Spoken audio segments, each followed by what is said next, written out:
반갑습니다. 저는 민경우라고 하고요.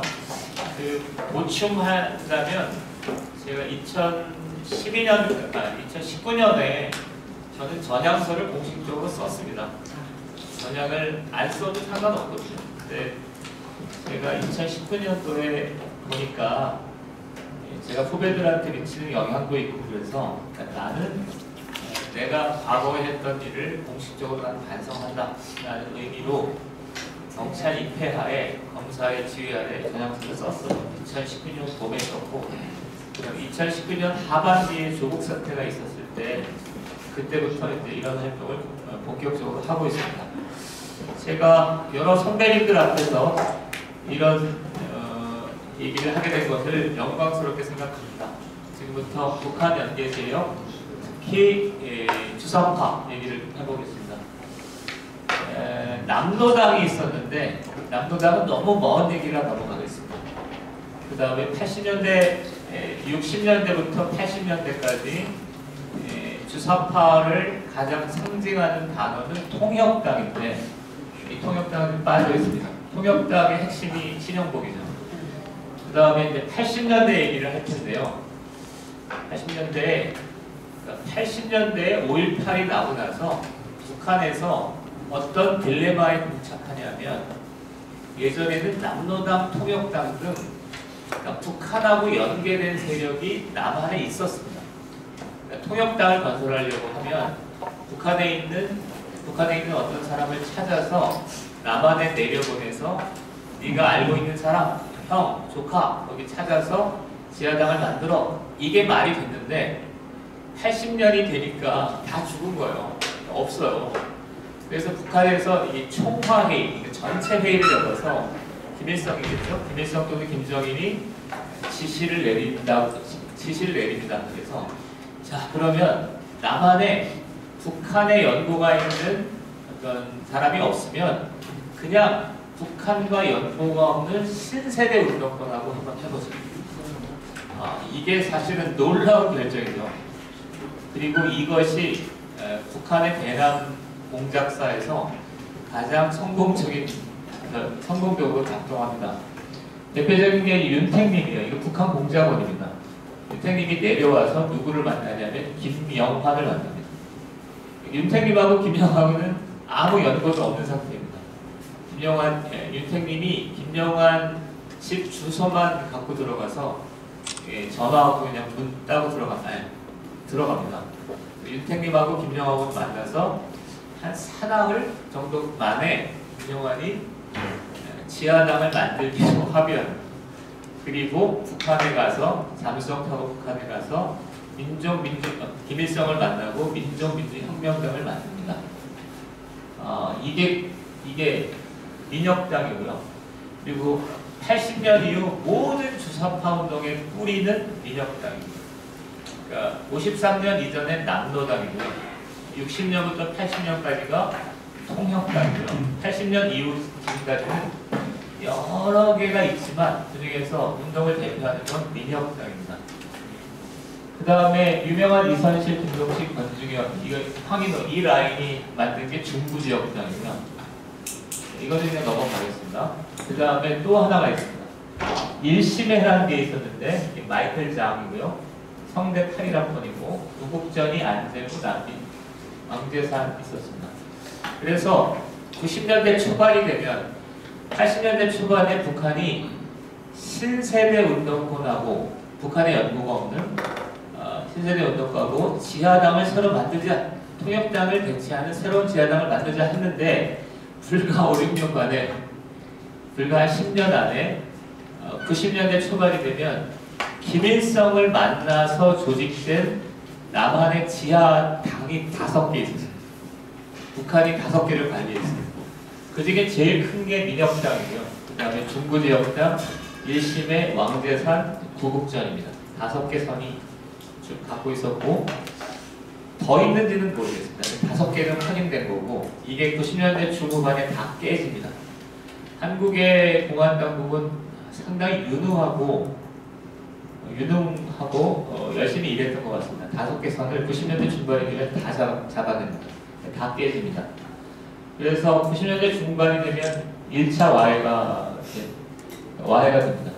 이게 80년대 초반에 북한이 새로운 대남 정책을 수립하고 90년대 중후반까지 있었던 지하당입니다. 사실은 주사파에서 이쪽이 훨씬 위험한 거긴 한데 이것보다 더 위험한 건 지금부터 말씀드린 이 두 번째입니다. 보시면 하나 넘기시죠. 앞에 거. 그래서 약간 여담으로 얘기하면 김영환이 91년도에 북한의 김일성 만나러 가거든요. 그래서 김일성하고 김영환은 토론을 하고 싶었던 모양이에요. 근데 김영환이 모르잖아요. 중학교 졸업하고 만주 밀림에서 주로 청소하는 사람이라서 잘 모르거든요. 그러니까 실망했다는 얘기가 있고요. 황인호는 내려오면서, 황인호가 북한에 있다가 남은 쪽으로 내려오면서 이창선이라는 북한의 최고 실세 중에 한 사람이 뭐라고 지령을 새기냐면 김정일이 남한에 다녀갔다. 김정일이 축지법을 쓴다. 이런 지령을 내렸다면서. 황인호가 내려오면서 이게 무슨 소리지? 사실은 저도 사실은 북한하고 한 200번 조청면 통해서 연락을 했거든요. 너무 나쁜 표정 쓰지 마십시오. 죄송합니다. 그걸 안 하겠습니다. 200번 전화했는데 참 이상한 거는 북한 사람을 만나보면 이 주사파 핵심들은 다 생각들이 조금씩 바뀝니다. 왜냐하면 만나보면 아니거든요. 책 속에서 보는 거랑 다르니까 북한을 만나거나 북한하고 얘기해보면 이거 아닌데 이렇게 되는데 남한의 또 다른 주사파들은 북한을 안 만나보는 게 오히려 문제일 수 있어요. 그러니까 환상 속의 그대가 되는 거죠. 그 다음에 그래서 김동식은 아무도 신고하지 않았다. 이건 뭐냐면 김동식이 내려와서 이 대남 공작원을 7명을 만나요. 근데 그 7명에 아무도 신고하지 않았다는 이건 나중에 시간이 나면 소개하겠습니다. 그래서 결론, 우리나라의 80년 이후 노골적인 지하당은 90년부터 95년에 있었던 현상입니다. 90년에 뭐가 가능해야 되냐면 생면부지에 대남 공작원이 내려왔을 때 이 사람이 혁명하자 그랬을 때 좋다 혁명하자 이게 돼야 되는데 이게 90년도 초가 아니면 이제 이런 게 없습니다. 자, 제가 중간중간 그냥 건너뛰겠습니다. 잘 모르시는 부분이 있으면 저한테, 제가 광명에 주로 살거든요. 개인 교수님이 필요하시거나 이거 웃으셔야 되는데 죄송합니다. 이렇게 원래 근엄하지는 않으시죠? 제가 선배님들이라고 가수 이런 거 없습니다. 그러니까 이게 서로 분위기를 돕기 위해서 많이 웃으셔야 된다. 90년대 초에 그랬고요. 그 다음에 우리나라 공안기관이 상당히 운동합니다. 그래서 95년, 6년, 7년이 되면 다 잡힙니다. 안기부한테 지금까지 이제 안기부가 국정원을 뭐라 그랬지만 이 시절의 국정원은 상당히 열렸습니다. 김영환 사진을 제가 한 장 덧붙이려고 했는데 게을러서 못했고요. 김동식 멘트도 게을러서 못 났습니다. 넘겨주시죠. 자, 오늘 제가 얘기할 그 하이라이트 중에 하나는 이겁니다. 저한테 주어진 숙제가 몇 시까지 하면 돼요? 예, 편하게 하셨어요. 자, 이 얘기를 지금부터 이게 제가 경험했던 일입니다. 그리고 제가 주사파가 된 과정입니다. 그래서 이 얘기를, 그리고 지금 주사파 문제가 문제가 된 역사적 배경입니다. 먼저 83년에 김영삼이 단식했던 거 기억나십니까? 김영삼이 83년 5월 1일 날 단식을 시작합니다. 81년, 82년, 83년에는 광주 사태 직전이기 때문에 사회가 좀 이렇게 빡빡했잖아요. 근데 김영삼이 83년 5월 달에 단식을 합니다. 23일 단식을 합니다. 5.18 문제를 해라, 뭐 이런 거죠.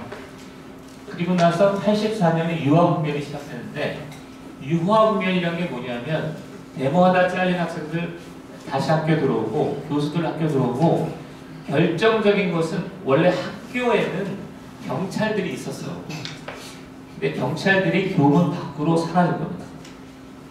데모의 관점에서 보면, 운동의 관점에서 보면 이게 컸습니다. 그 다음에 졸업 정원대라는 게 있습니다. 그러니까 대학 정원이 늘어났어요. 그리고 불행히도 서울대 캠퍼스가 공릉 뭐 이렇게 있다가 이걸 관악산으로 다 몰아놨잖아요. 관악 캠퍼스로. 그러니까 84년 유학민이 시작되니까 제가 84학번이거든요. 84긴 한데 84년도에 주로 다녔으니까 84년도가 되면 서울대, 연대, 고대 이런 대학교가 애들이 바글바글하고 경찰들은 없잖아요. 그냥 온 사망군대에서 데모하고 노래 부르고 막 피가 끓는 청년들이 그냥 그 학교 캠퍼스에 이렇게 많아지기 시작했어요. 이게 일단 배경이고, 그 다음에 이건 기억나실 것 같은데요. 85년 2월 22일 날 총선이 있었잖아요. 이런 표정을 지시면 안 됩니다. 기억이 나셔야 됩니다. 그럼 진행이 불가능합니다. 기억이 나시는 거죠?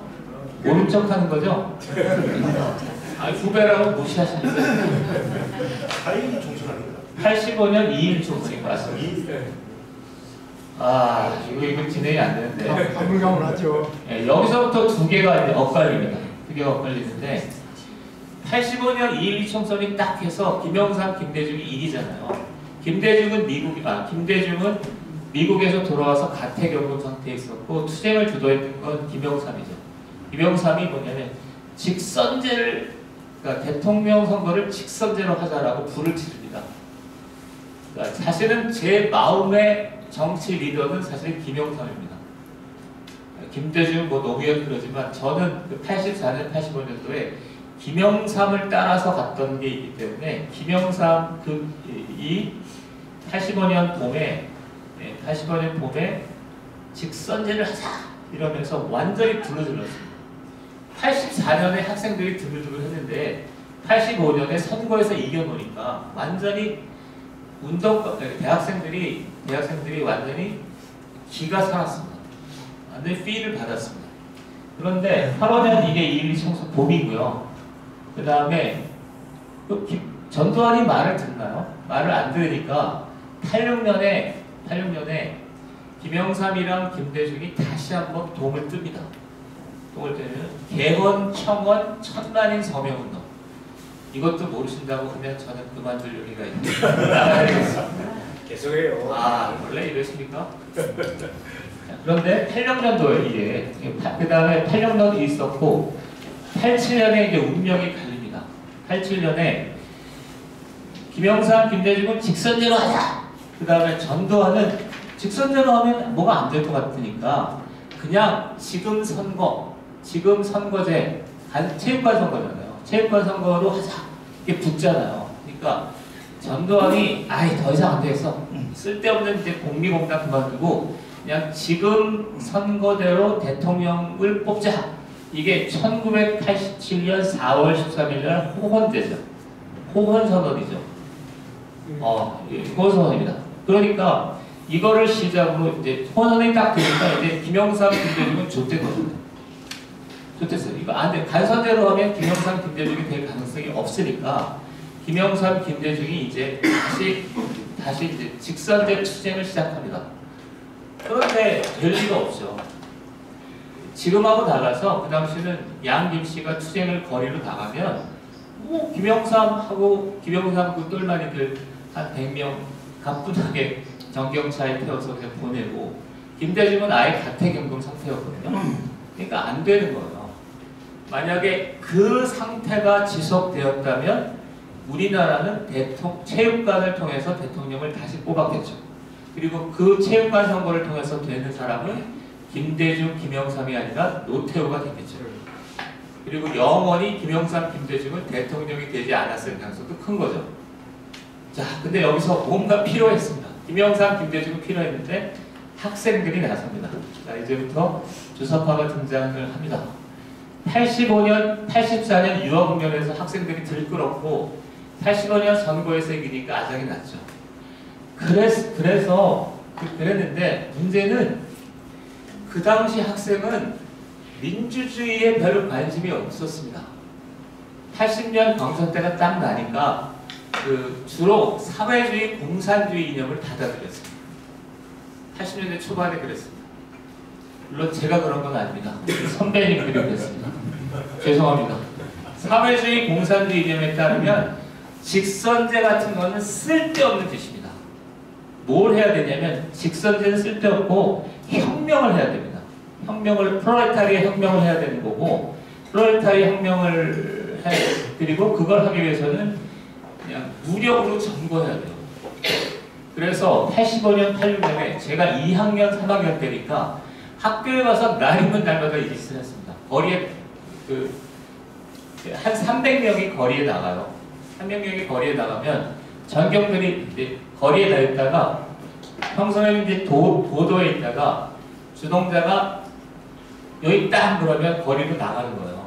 거리로 나가자마자 대열을 정비하고 나서 경찰들이 오면 화염병을 던지거든요. 화염병 던지고 돌 던지고 이래서 한 10분 대치하다가 사라진 거죠. 그러면 학생들이 거리에 나가자마자 주변에 있는 시민들은 다 도망갑니다. 그렇겠죠? 그렇게 됐습니다. 이게 85년, 6년도에 있었던 일입니다. 그런데 그래서 85년, 그리고 제가 연설을 굉장히 잘합니다. 웃으시는 이사도 잘해서 저희가 외쳤던 거는 직선제 그런 거 필요 없어요. 혁명을 해야 돼요. 그리고 양김씨, 김영삼, 김대중 저 사람들은 못 믿을 사람이에요. 그리고 이렇게 주장을 하고 다녔어요. 근데 뭐 노상 깨졌죠. 그런데 이때 개입한다. 86년부터 북한 방송 한민전입니다. 한국민족민주사회에는 북한 방송이 있는데요. 북한 방송이 심하게 방송을 때리기 시작합니다. 나는 쟤네들 왜 저러나 그랬어요. 방송을 계속 때리는데 뭐라고 하냐면은 야 니네들 혁명하고 이런 과격한 주장 하지 마. 제발 하지 마. 온건하게 나가. 그리고 거리에 나갈 때도 화염병이나 돌 들지 말고 사람들하고 손뼉 치고 뭐 이런 거 해. 그래서 85년, 86년에 거리에 나가면 돌 던지고 화염병 던지고 혁명하자 막 이러던 학생들이 86년 하반기부터 서울대는 그랬는데 연고대 학생들이 그걸 받아들입니다. 연고대 학생들이 받아들이기 시작합니다. 그래서 87년이 시작됐습니다. 87년 1월 13일 날 박종철이 죽은 거 기억나시죠?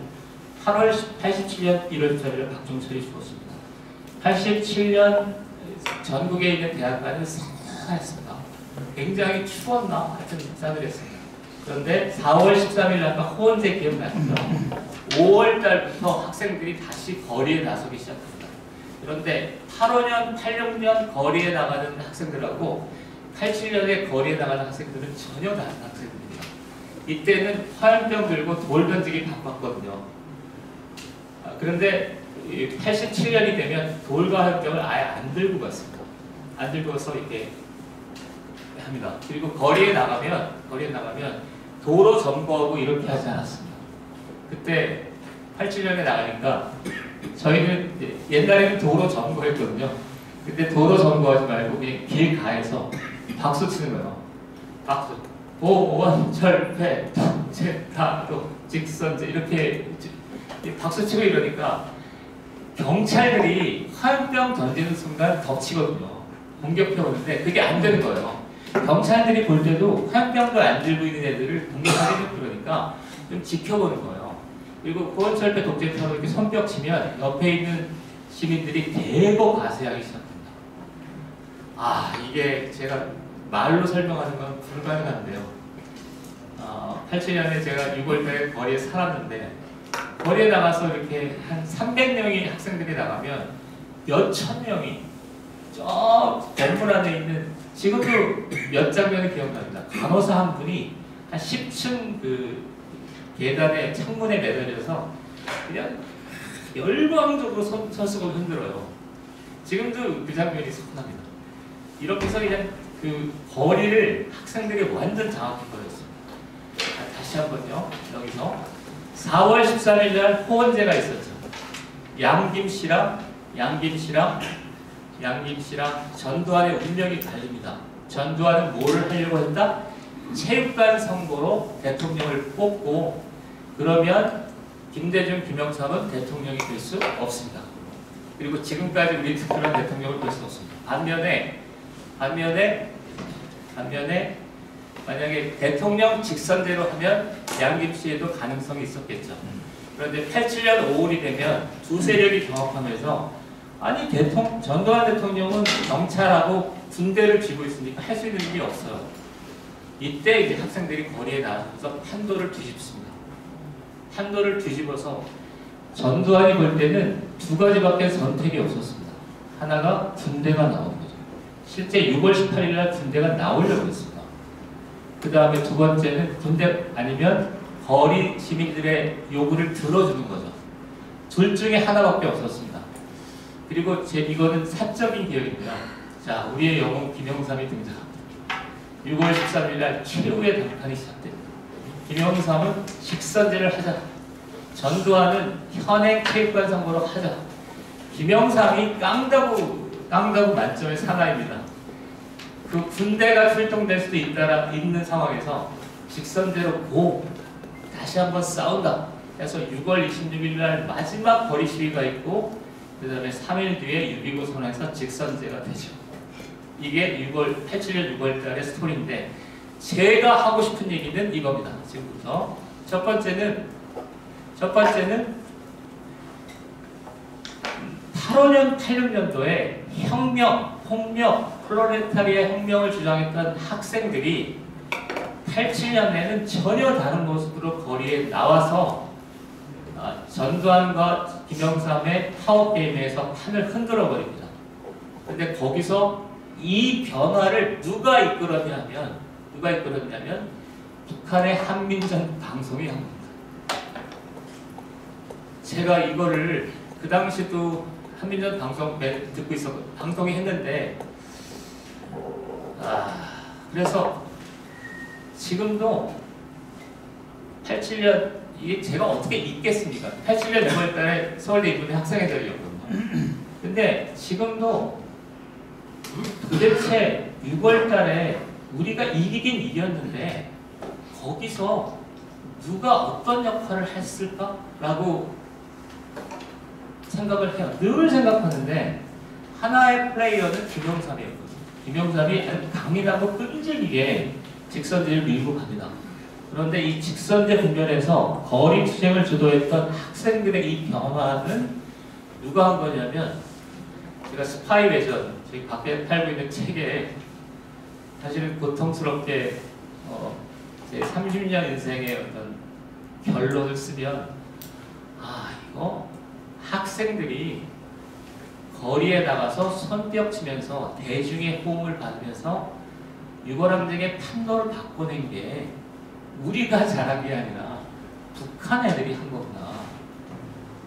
저는 이렇게 결론을 30년 제 인생의 결론입니다.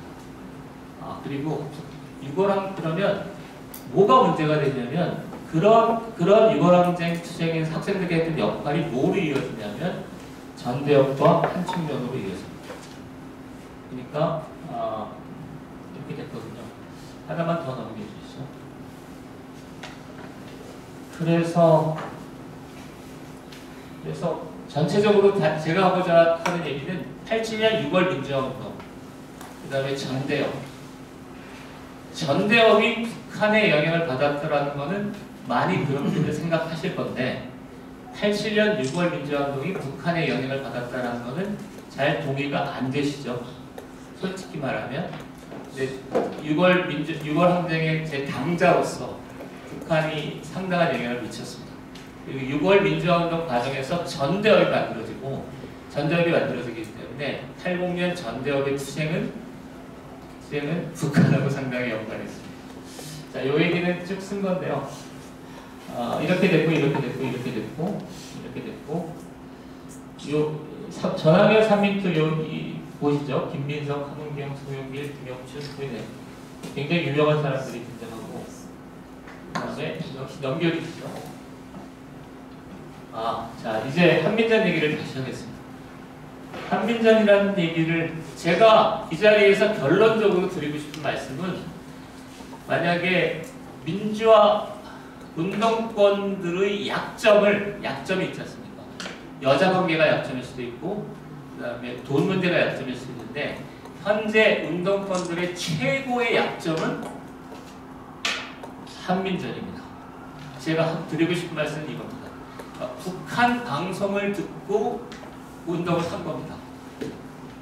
그러니까 이렇기 때문에, 그래서 한민전에 대해서 잘 아는 것은 쟤네들의 약점을 아는 거랑 같습니다. 라고 저는 생각합니다. 그래서 한민전이란 말이 지금 여기서 들어보신 분들 거의 없죠. 단 한 명도 안 계실 거라고 생각하는데, 왜 그러냐면 87년 유골항쟁 때는 한민전 문건을 들고 살았습니다. 막 외우고 살았는데, 한민전이라는 얘기가 퍼지는 순간 학생운동의 북한 영향력을 보여주기 때문에 학생들이 30년에 걸쳐서 조금씩 지운 겁니다. 그래서 영원히 사라진 겁니다. 이게 무슨 뜻인지 이해가 되죠. 그러니까 운동권들은, 좌파하고 우파들은 너무 순진하세요. 죄송합니다. 괜찮으신가?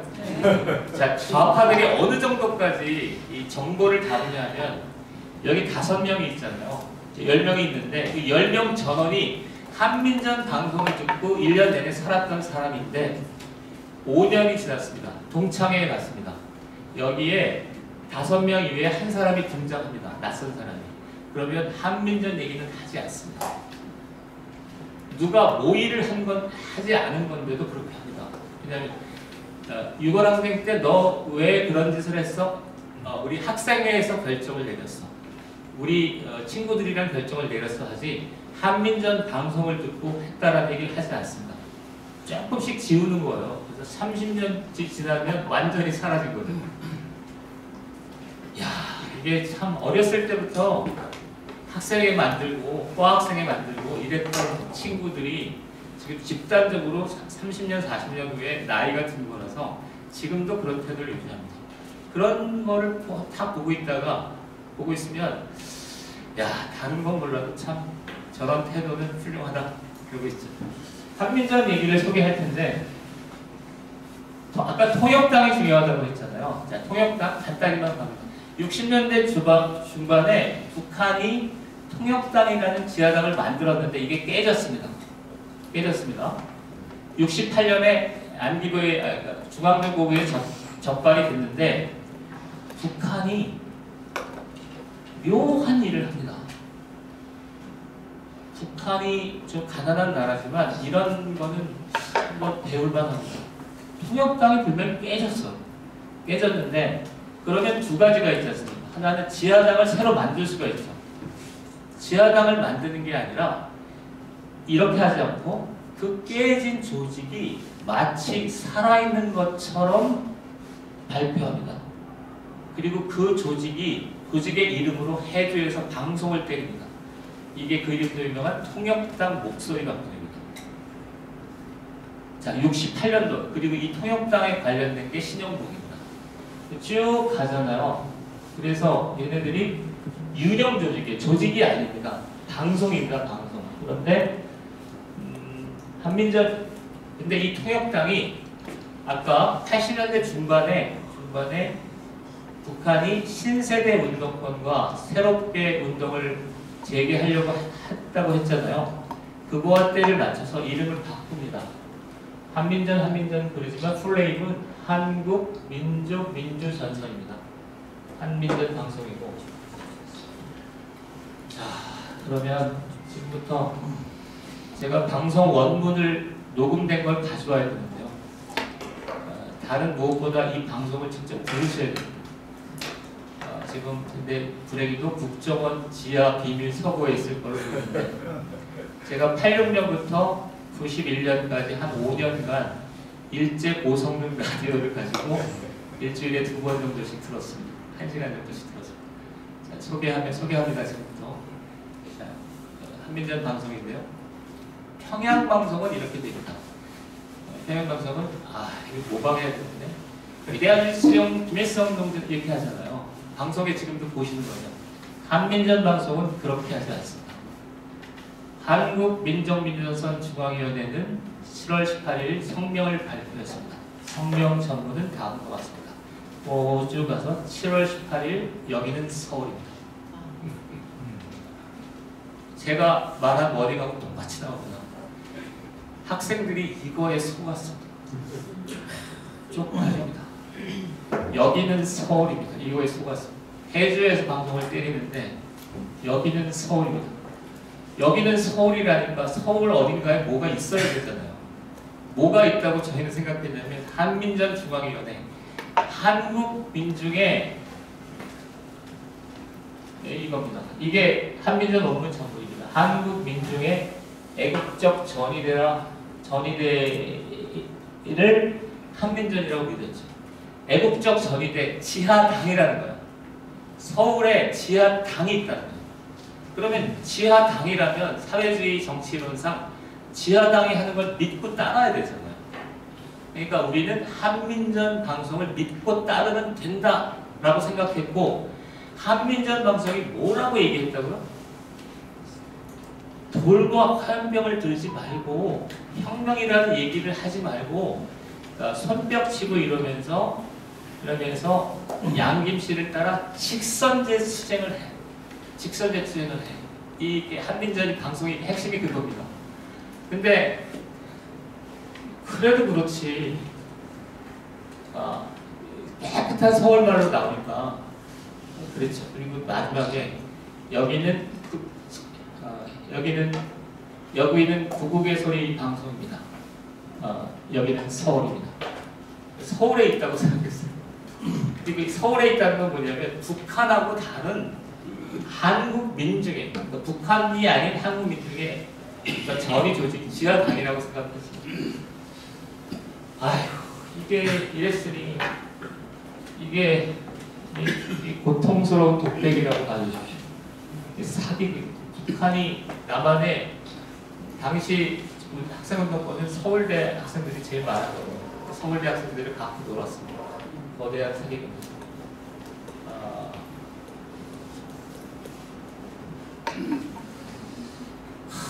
이 공감이 계시나요? 거대한 사기입니다.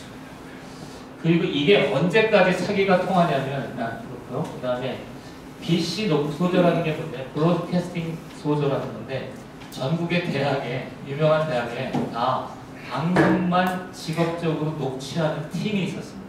방송 녹취 소조라는 거. 네, 방송을 듣기 어려우니까 녹취본을 따다가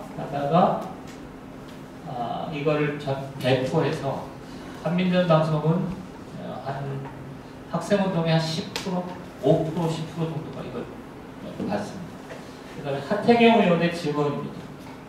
이건 이런 증언은 너무나 많은데요. 그냥 하태경 의원이 국회의원이니까 제가 했는데 전대협 조통이라는 게 있어요. 이거 넘어가시고 주사파가 완전히 장악하고 있었다. 조국 통일연대를 시작하기 전에 주사파 학생들은 북한의 대남 방송을 녹취해서 거의 공개적으로 나눕니다. 이게 무슨 얘기냐면 전대협 회의를 하면 한민전 방송 문건을 갖다 놓고 회의를 했다는 뜻입니다. 이게 90년, 91년도의 얘기입니다. 이 정도 있습니다. 자, 정리를 하시면 넘어가죠. 한민전 방송 이건 제가 한민전 방송 이게 좀 들어야 되거든요. 여기는 서울입니다. 여기는 서울입니다. 이 깨끗한 서울 목소리로 했던 이 방송의 원문을 제가 국정원한테 특별 요청을 해서 다음에 들려드리겠습니다. 해양방송과 어떻게 다른가? 쭉 이거부터. 이게 이겁니다. 아까 얘기했던 한민전에서 돌과 화염병을 들지 마라 했던 그 원문입니다. 운동권 일각에서는 운동의 대중화보다 대중의 유리는 이념 전쟁. 이것을 무시하고 이제 과격한 투쟁을 하지 마라 이거죠. 이렇게 쭉 되죠. 넘기시면 그 다음에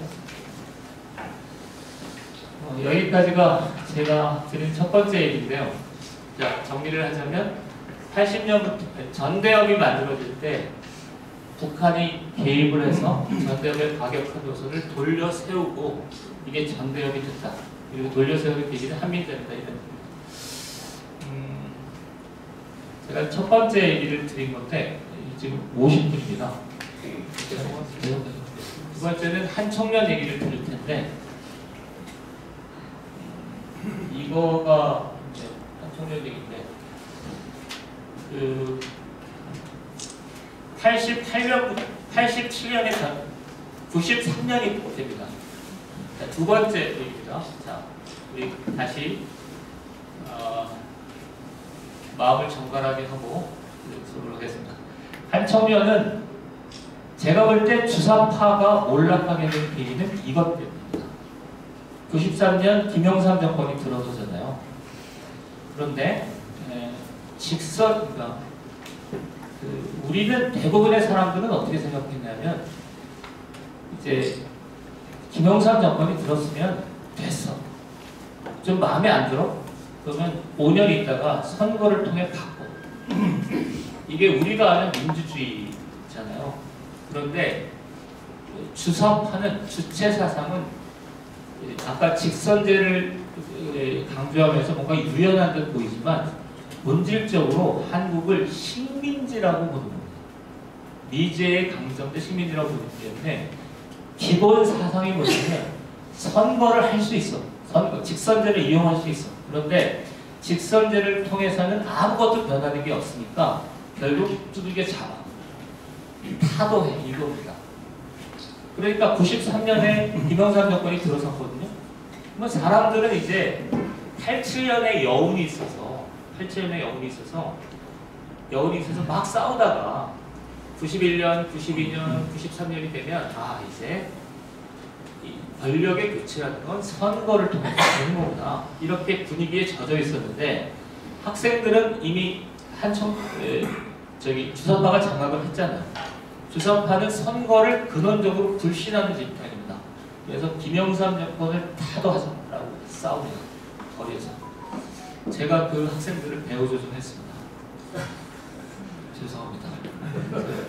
제가 저는 그렇게까지 무지막지하게 싸울 거라고 생각을 못했습니다. 학생들은 그래서 지금 보면 여기 있죠. 그래서 96년, 97년에 김영삼 정권을 타도하자고 무모하게 지금 싸우다가 오히려 당하죠. 그게 96년 연대 사태고 97년 한총련 출범식 사태고 지금 아까 사회자가 전접에서 한청년으로 넘어간다라는 그 걔네들입니다.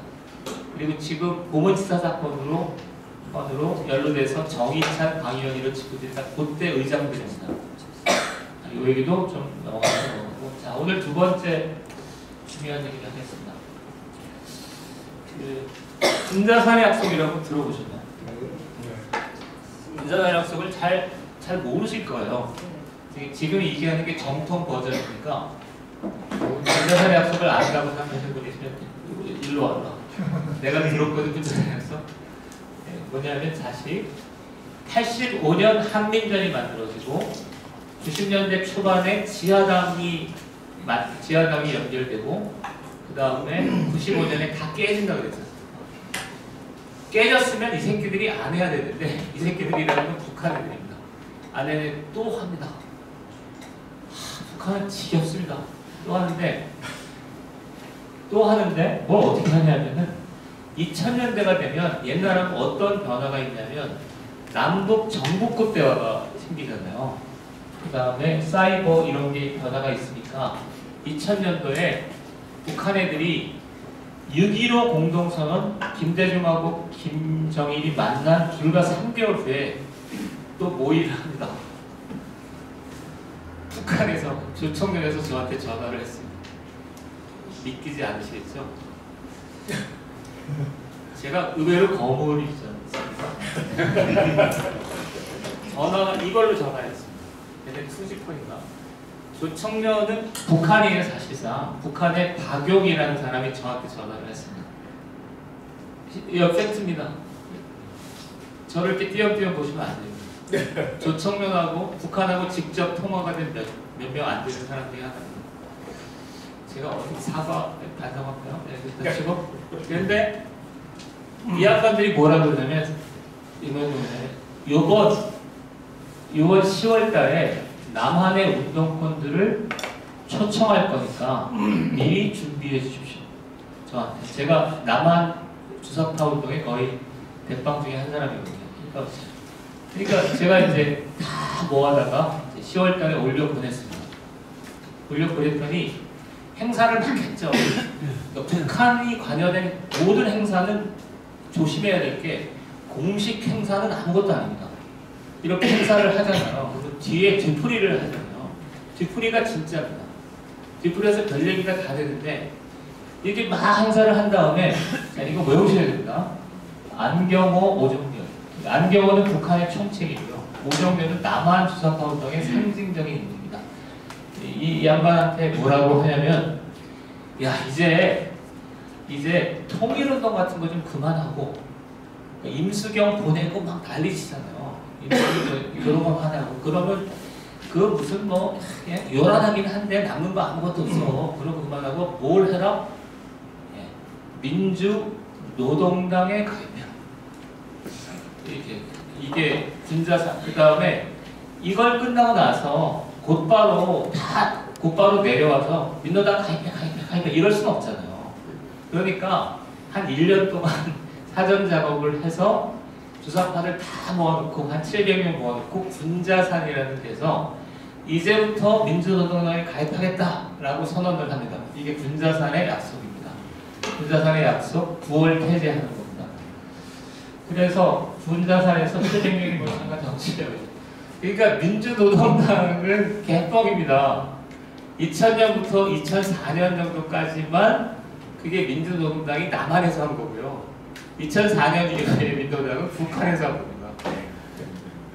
근데 이런 얘기를 그렇게 했습니다. 그리고 2004년도가 되면 주사파가 무진장 많아요. 그러니까 우리 운동을 이제 사회에서 거리에서 싸우는 사람의 90%가 주사파입니다. 그러니까 다른 건 없어요. NLP 여기 PD 계시지만 저희는 PD를 운동권이라고 생각해 본 일이 없습니다. 왜냐하면 10,000명 모이면 저기서 이상한 짓 하거든요. 제 느낌이. PD는 아유 왔어? 그래 이쪽 가. 이렇게 돼요. 이렇게 그래서 민주노총과 민주노총을 장악합니다. 장악했습니다. 1심의 사건이라고 아시겠나요? 1심에서 간첩단 사건이 뒤늦게 잡혔는데 1심의 사건의 핵심부가 민노당 사무부총장이 1심의 간첩단 사건의 관련 연루자입니다. 그러니까 그 정도 되면 사실은 민주노동당이 반성하고 이래야 되는데 주사파가 이미 장악한 상태니까 알 필요 없어요. 그 다음에 노무현 대통령 사망하고 그 다음에 여기가 이제 문명을 좌우하죠. 소개하면 지금이 그러니까 원래 민노당이었잖아요. 민노당인데 2009년 노무현 대통령이 사망하고 2011년도에 정세가 좀 2012년 대선을 앞두고 뭔가 좀 불안하니까 두 군데에서 통합작업이 벌어집니다.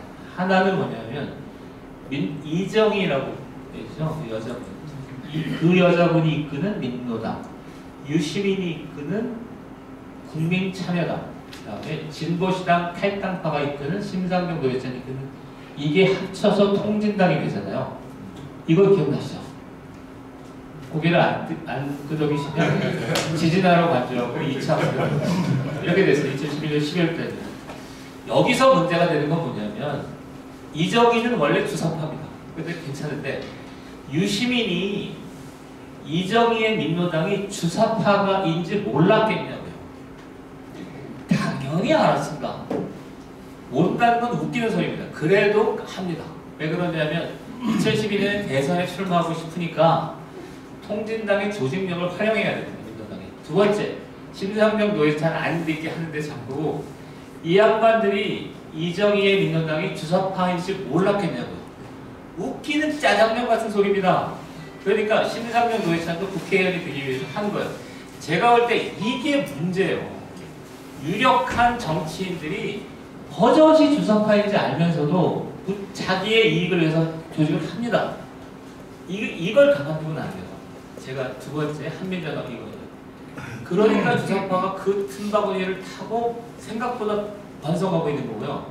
두 번째는 또 하나의 작업은 노무현 대통령 사망하고 나서 야권이 합치잖아요. 이때 활약했던 게 이해찬, 한명숙, 문재인 같은 사람인데 이 사람들이 뭐냐면 혁신과 통합인이 쭉 해서 뭘 하나 만들거든요. 자, 2012년 4월달 제가 볼 때 이거 법적으로 소추해야 한다. 이상한 일이 벌어진 하나도 없는 이겁니다. 이게 다시 한번요. 두 개가 있다고 그랬지 않습니까? 통진당이 하나 있고 그 다음에 야권이 하나 있잖아요. 야권. 근데 소선거 구제잖아요. 그러니까 이 때문에 민주당도 출마하고 통진당도 출마하고 이거 두 사람 둘 다 떨어지잖아요. 이게 통진당이 이길 수가 없잖아요. 이해되시죠?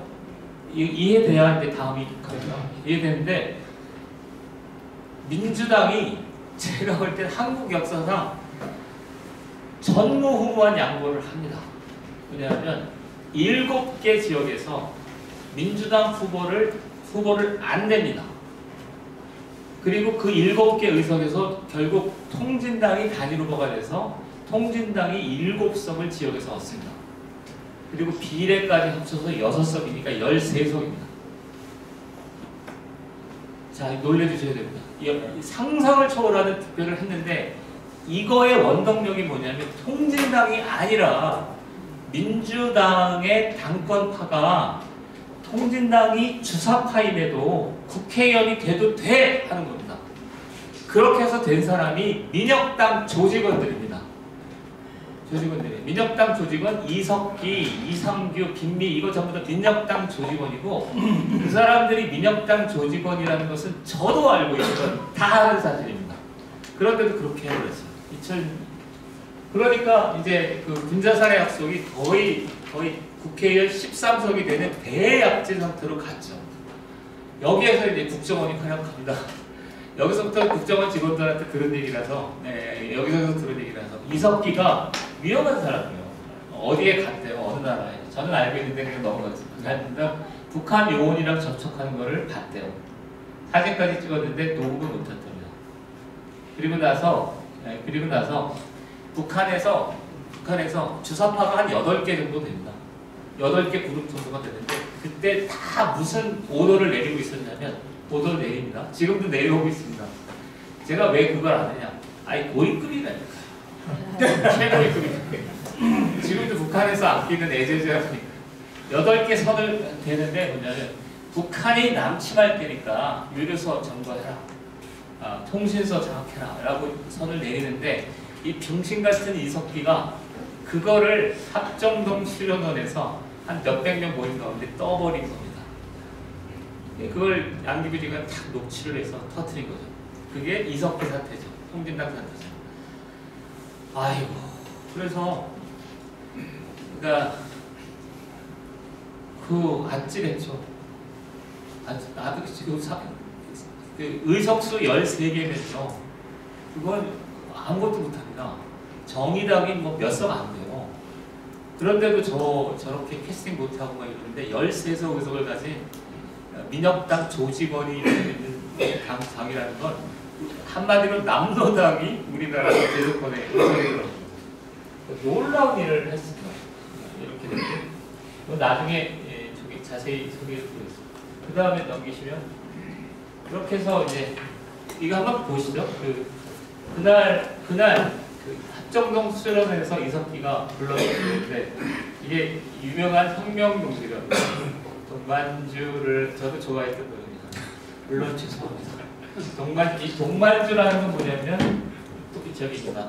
김일성 부대를 동만주라고 합니다. 우리는 만주 그러는데 동만주, 남만주, 동만주 그래서 장백산맥 이게 장백도 김일성 찬가가 김일성의 노래가 장백산 줄기줄기 제가 너무 많이 노래를 알죠. 붉은 발정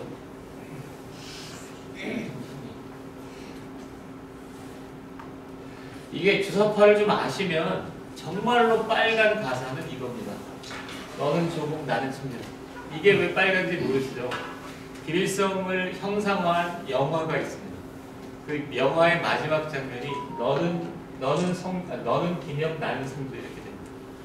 그러니까 그거를 딱 보여서 이걸 뭐 우리나라 노래 중에서도 빨갛기로 서순이의 하는 노래인데 이 노래도 같이 불렀다는 거예요. 넘겨주시면 끝이군요. 거기까지. 아이고 이게 잘못됐네. 그러면 여기까지가 얘기를 해주세요. 여기까지가 이제 이거고요. 그다음에 자 그래서 2013년에 깨졌잖아요. 깨졌는데 거기서 끝나야 되는데 안 끝났습니다. 그게 문제인데 하나는 뭐냐면 진보당 주사파는 생각보다 강력합니다. 그래서 얘네들이 진보당 지금 모든 역량이 진보당 재건에 가거든요. 그래서 재건에 성공했습니다.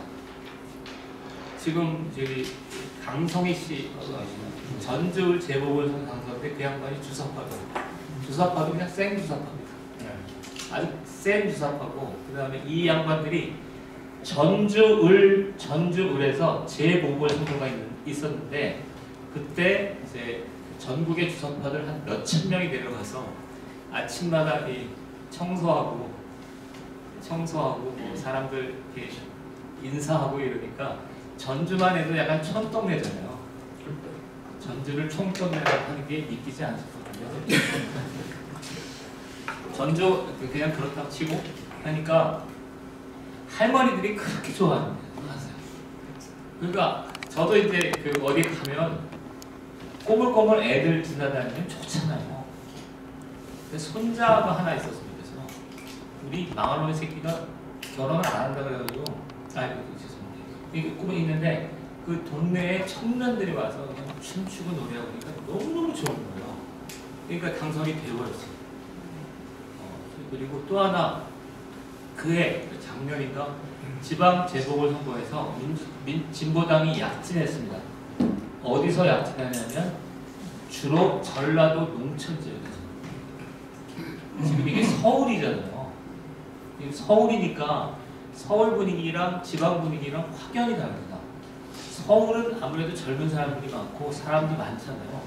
근데 지방은 텅텅 비어가지 않습니까?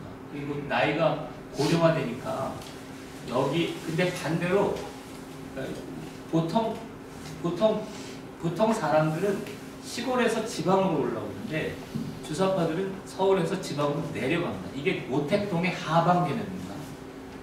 그러니까 주사파의 상당한 최고 역량들이 지방으로 가니까 전주, 제가 내려간 창원, 진주 이런 중소도시에서 주사파들이 큽니다.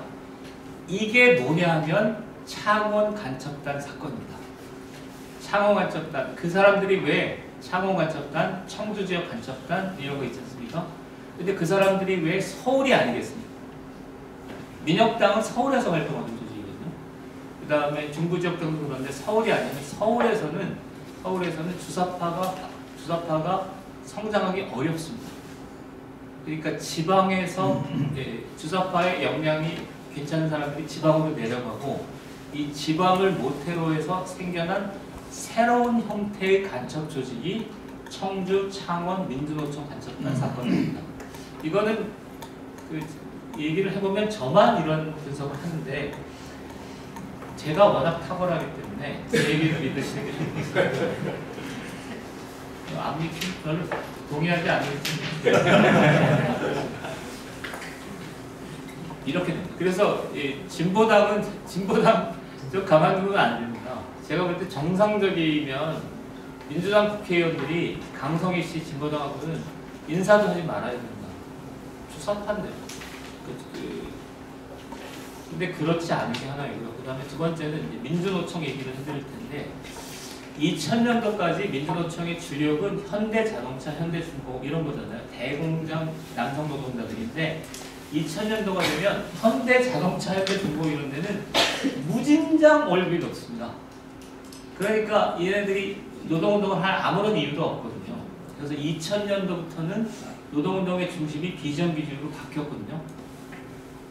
그런데 확실히 경기동부가 좀 깡다구가 있습니다. 2000년도에 그 경기동부의 핵심들이 아마 결의를 해서 조직원들을 전략적 비정규직 사업장에 투신시킵니다.